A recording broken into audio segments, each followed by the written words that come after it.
ছবি আপনারা সরাসরি দেখছেন শ্যামাপ্রসাদ মুখোপাধ্যায়ের ১২৫তম জন্মজয়ন্তীতে শ্যামাপ্রসাদ মুখোপাধ্যায়ের ১২৫ ফুট উঁচু মূর্তি প্রতিষ্ঠা হবে, তারই ভিত্তিপ্রস্তরের শুভ সূচনা করলেন কেন্দ্রীয় স্বরাষ্ট্রমন্ত্রী।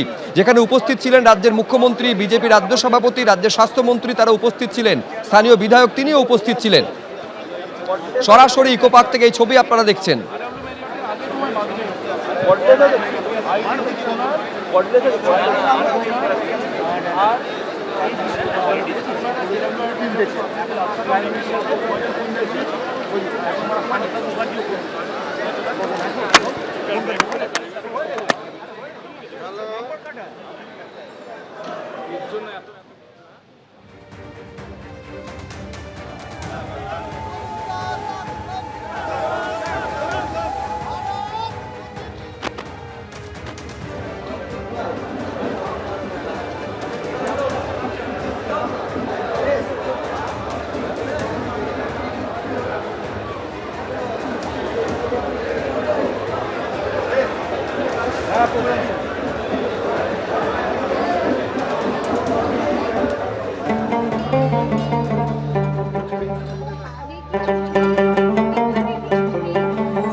वंदे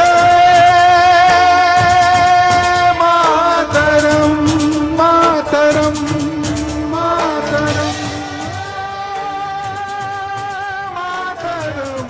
শ্যামাপ্রসাদ মুখোপাধ্যায়ের ১২৫ ফুট উঁচু মূর্তি প্রতিষ্ঠা হবে, তারই ভিত্তিপ্রস্তর স্থাপন অনুষ্ঠান, যেখানে যোগ দিয়েছেন কেন্দ্রীয় স্বরাষ্ট্রমন্ত্রী।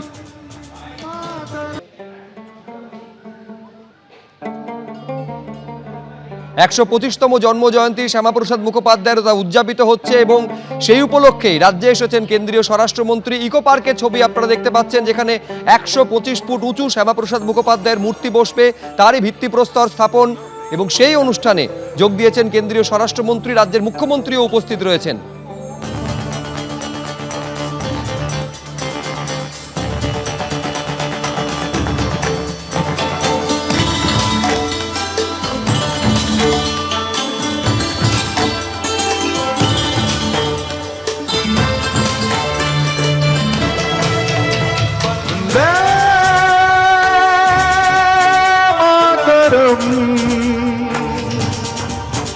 वंदे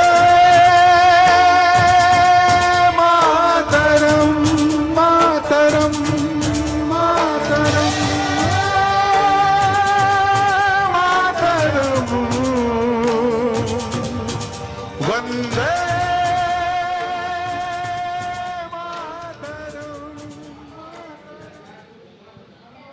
স্কুল থেকে বিশ্ববিদ্যালয় বাংলার সিলেবাসে যুক্ত হতে চলেছে শ্যামাপ্রসাদ মুখোপাধ্যায়ের ভূমিকা। আজকে এই কথা জানিয়েছেন মুখ্যমন্ত্রী শুভেন্দু অধিকারী। তিনি বলছেন, পশ্চিমবঙ্গ দিবসের বিষয় অবশ্যই সিলেবাসে থাকা উচিত। বাংলার পাঠ্য বইয়ে পশ্চিমবঙ্গ দিবসের ইতিহাস থাকবে, শ্যামাপ্রসাদ মুখোপাধ্যায়ের ভূমিকা অন্তর্ভুক্ত করা হোক। আগামী প্রজন্মের জন্য শ্যামাপ্রসাদকে পাঠ্যপুস্তকে রাখা প্রয়োজন। বাংলার সিলেবাসে যুক্ত হবেন শ্যামাপ্রসাদ মুখোপাধ্যায়। স্কুল থেকে বিশ্ববিদ্যালয় স্তর পর্যন্ত পাঠ্য বইয়ে থাকবে তার নাম। কি বলেছেন মুখ্যমন্ত্রী, দেখবো একবার।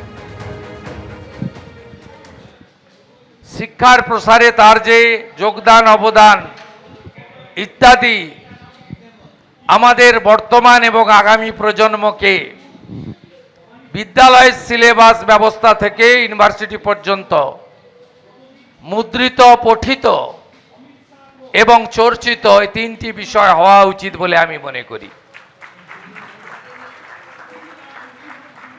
এই বিদ্যালয়ের প্রাক্তনী হিসাবে ডক্টর শ্যামাপ্রসাদ মুখার্জি 1906 থেকে 1917 তার ইতিহাস প্রধান শিক্ষক তার স্বল্প সময়ের বক্তৃতায় উল্লেখ করেছেন। সঞ্চালক মহোদয়, মাননীয় সহশিক্ষক এই বিদ্যালয়ের পরিচালনা ব্যবস্থায় তার ভূমিকা 1924 থেকে 1938 সুন্দর করে উল্লেখ করেছেন। আমি অত্যন্ত গর্বিত যে এই বিদ্যালয়ের ঐতিহ্য, পরম্পরা, পরিকাঠামো, শ্রীবৃদ্ধি সব কিছুই আগামী দিনে আরো এগিয়ে নিয়ে যাওয়ার গুরু দায়িত্ব ভবানীপুর বিধানসভার বিধায়ক হিসেবে বা রাজ্যের মুখ্যমন্ত্রী হিসেবে আমার উপরে অর্পিত হয়েছে। এবিপি আনন্দ, এগিয়ে থাকে, এগিয়ে রাখে।